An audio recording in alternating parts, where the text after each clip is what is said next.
첼시와 토트넘 간의 경기는 숨막히는 액션 영화와 다름없었습니다.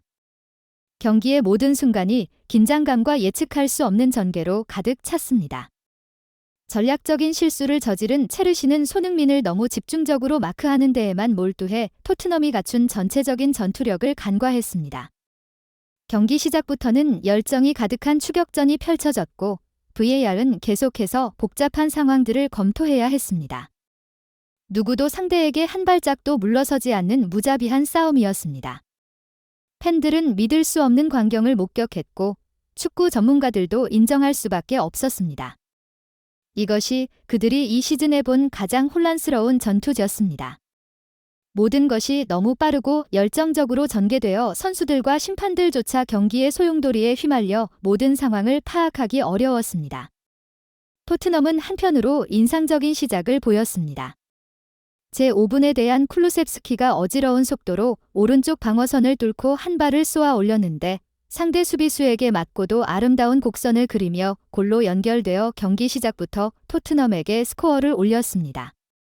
기쁨에 젖어있는 사람들 사이에서 손흥민은 또 다시 팬들을 숨죽이게 만드는 기교 있는 플레이로 4명의 수비수를 넘어 훌륭한 컷백 패스로 골망을 흔들었습니다. 그것은 토트넘의 두 번째 골이 확실해 보였습니다. 적어도 오프사이드 플래그가 올라갈 때까지는 그랬습니다. 손흥민과 팬들은 믿을 수 없다는 듯한 눈빛을 교환했습니다. 그러나 VAR 결과는 확인되었습니다. 단 5cm의 이점으로 골은 인정되지 않았습니다. 경기는 계속되고 언제나처럼 스타디움의 모든 이들은 토트넘과 함께라면 드라마틱한 순간이 결코 부족하지 않다는 것을 알고 있습니다. 그때 경기장에 있던 누구도 선수부터 관중까지 다음에 무슨 일이 벌어질지 예상할 수 없었습니다. 첼시가 소유한 공의 비율이 첫 번째 하프에서 48대 52로 약간 더 많은 것으로 기울었지만 두 팀 모두 총 11번의 슛과 82%의 정확한 패스 비율을 기록하며 수비적인 플레이를 포기하고 활기찬 공격 경기를 펼쳤음을 보여주었습니다. 하지만 런던 더비 특유의 스타일은 경기를 매우 치열하게 만들었고 그들의 정신력은 체력을 넘어섰습니다. 상대 방어선을 뚫는 매 골 시도나 공격마다 오프사이드 휘슬이 불리고 충돌은 위험한 파울로 이어져 VAR의 판정을 초래했으며 첫 번째 하프가 끝나기 전에 추가된 12분의 추가 시간은 경기가 순탄하게 진행되지 않음을 증명했습니다. 결국 토트넘은 혼란한 경기의 희생양이 되었습니다.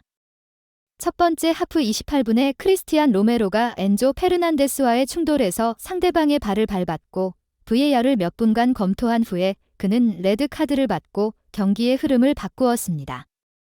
결국 토트넘은 코바치치가 실행한 페널티킥에 의해 한 골을 허용하고 수적 열세 상태에서 경기를 해야 했습니다.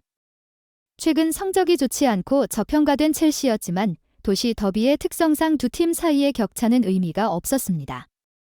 그리고 로메로가 퇴장당한 직후 토트넘은 포스테코글루 감독이 지휘봉을 잡은 이래로 출전하지 못한 다이어의 복거라는 더 큰 재앙에 직면했습니다. 중요한 센터백을 잃은 상황에서 포스테코글루 감독이 다른 선택지가 없다는 것을 이해할 수는 있지만 다이어를 투입한 것은 그가 지휘봉을 잡은 이후 가장 나쁜 결정 중 하나로 보입니다. 실제로 로메로가 레드카드를 받기 전까지 토트넘은 수비에서 몇 가지 실수를 범했음에도 불구하고 첼시가 뒷공간을 쉽게 이용하지 못하도록 했습니다. 그러나 다이어가 들어간 순간부터 첼시는 토트넘의 수비진을 부드러운 중앙 패스로 계속해서 무너뜨렸고 토트넘은 골키퍼 비카리오의 선방에만 의존할 수밖에 없었습니다.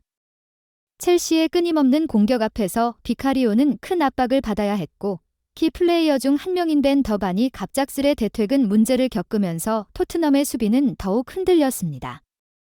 첫 번째 하프가 끝나기도 전에 손흥민을 제외한 모든 주요 선수들이 빠져나가며 토트넘은 신뢰와 희망을 잃었습니다. 그러나 이상한 일이 벌어졌습니다. 주력 선수들이 빠지고 수적 열세에 놓였음에도 불구하고 토트넘은 그들의 친숙한 4-2-3-1 포메이션을 전혀 변경하지 않고 계속해서 전진하며 라인을 끌어올렸고 전술에 변화를 주지 않았습니다. 축구에서 통상적으로 선수가 퇴장당하면 특히 수비수인 경우 수비적 전략을 취하는 것이 기본입니다. 분명히 토트넘의 선수들도 골대를 철벽으로 만들기 위해 수비에 동참해야 했지만 대신 그들은 수비 지역을 완전히 비우고 첼시 쪽으로 강한 힘을 집중시키는 모험적인 결정을 택했습니다. 신기하게도 한 명이 부족함에도 불구하고 토트넘은 첼시에게 전혀 밀리지 않고 대등한 싸움을 유지했습니다. 그러나 토트넘에서 분위기가 회복되는 듯하던 찰나, 수비수 우도기가 경기에서 두 번째 레드카드를 받아야 했습니다. 그는 너무 과격한 태클로 인해 퇴장당했습니다. 포스테코글루 감독의 얼굴은 순식간에 일그러졌고 그라운드에 남은 토트넘 선수들의 몸짓은 절망적이었습니다.